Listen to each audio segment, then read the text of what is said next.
Hey yo, Planco friends! We're here for a Chairlift Overhaul today. I'm Generally Speaking. You can call me Jenna. Let's get started. We're back at Vallmo Flykt. In the back of our park, you can see our chairlift. And while it looks super cute going up over the mountain, it doesn't quite serve our needs, so we're going to overhaul it today and do what we really want to do, which is get a station at the top. So we do go up and over the big mountain to take us into our swimming area. But I think the top of the mountain is going to serve for some flumes, which will draw a lot of attention to this side of the park. We have the focal point of our swimming pool area with our large circular pool in the center. It has a scenic rock pond in the center. My original plan was to just edit the chairlift that we have in place, but I really wanted to raise both of the stations off of the ground and add a station at the top. After closing the ride and adjusting my initial station, I went back and deleted the rest of the chairlift. I was going to try to connect it, but it just wasn't working out. So now we're going to start fresh, make sure we have our station up at the top of the hill, and then continue down to the bottom. So our guests can ride from our flat rides and tracked rides up to the top, either get off there to ride our flumes down, or continue the whole way to the bottom to the pool. Then our guests can continuously ride up to the top instead of trying to take that trek up the mountain. After placing down the chairlift body itself, it's time to concentrate on the stations. I want to focus on the station at the top of the mountain because that is going to be a primary weenie in the park, so that as you're coming in to the track ride area or into the swim area, you're seeing it and drawn to the flumes that will be up there in the future.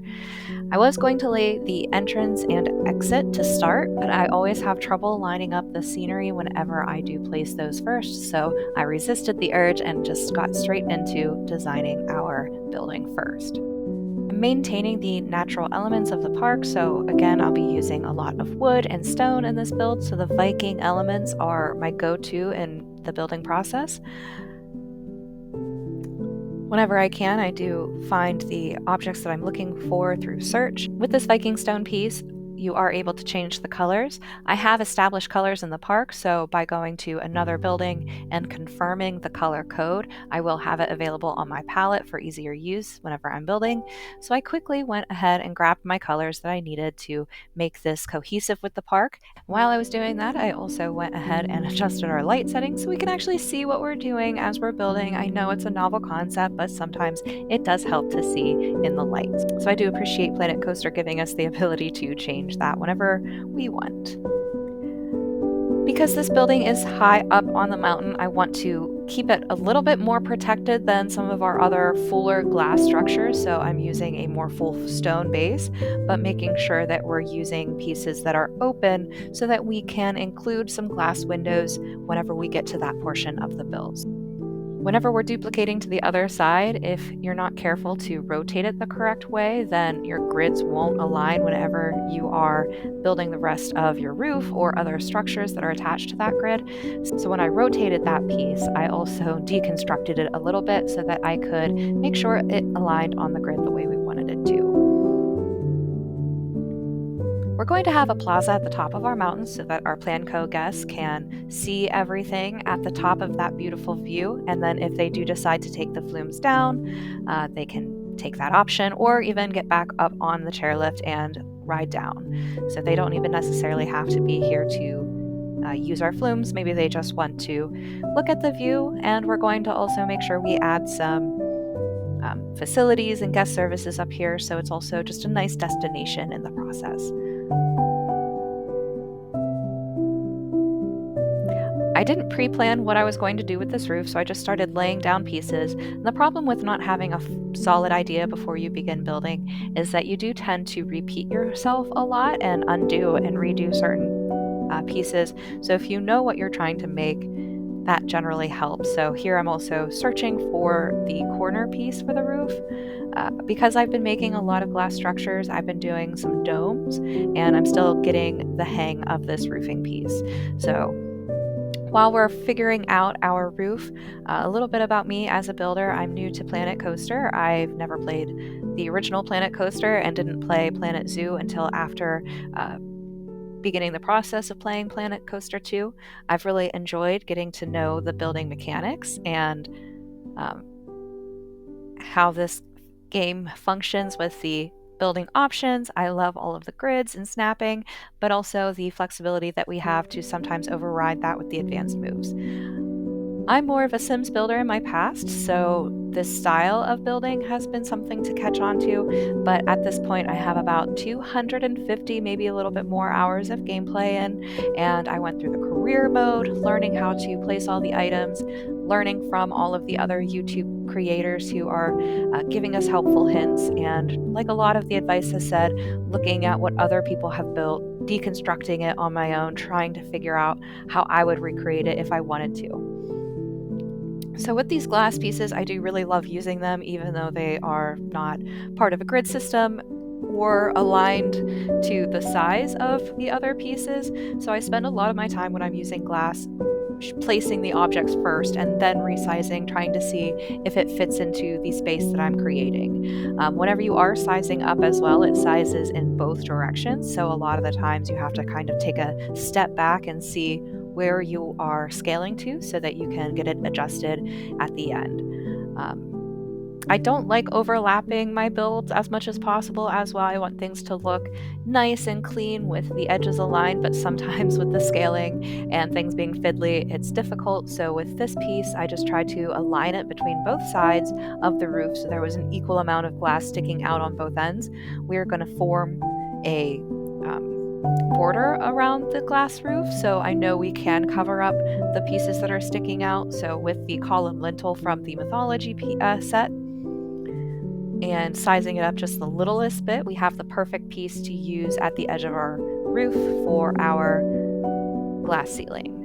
I did want the color combinations to be more natural with everything else that we're using, so instead of the white, which stood out a little bit too much for me, I used the brown colors that were in the stone colors that we have already taken from somewhere else in our park, so we know that it does reflect the rest of our park as well. Personally, the scintillation for me isn't my favorite, so whenever I can, if there's a lot of scintillation, I'll make a minor change so that we don't get that kind of blurry effect. And you can even tell that one of those pieces is slightly lower than the other, but your eye is not going to get distracted by the scintillation now. Let's take a quick peek around inside and see where we're at. Inside, the glass ceiling looks really awesome. Our walls give us a lot of space. Whoosh, whoosh, whoosh, whoosh, whoosh. First big time jump. Just a little time jump for you so that I had time to lay down the pathway that I was talking about for our plaza at the top of the mountain. We do want to have a space for our flume platforms that are coming, as well as a way for our park guests to approach the platform even without our chairlift. This is really important because if we don't have our path at the top connecting to the bottom in an actual pathway, we'll get a lot of alerts letting us know that our guests are trapped and stuck, because sometimes they'll take the chairlift up to the top of the mountain and forget that they can take it back down again. So if they do want to get down from the top of this plaza and not take the flume that will be available to ride down, then they'll need some way to walk. So I laid down our queue line and our exit so that we know how we're getting into the building. I do want our guests to stand inside, so having the queue line partially, or actually completely inside of the building, I should say, would be a really nice way to utilize that space. Now, I don't want my guests actually milling around up to where the actual platform begins around the queue, so I've decided to add barriers around the side of the building. If you sink them just below the surface, then your park guests know that they can't walk there, but you don't have to see the barriers that you're using.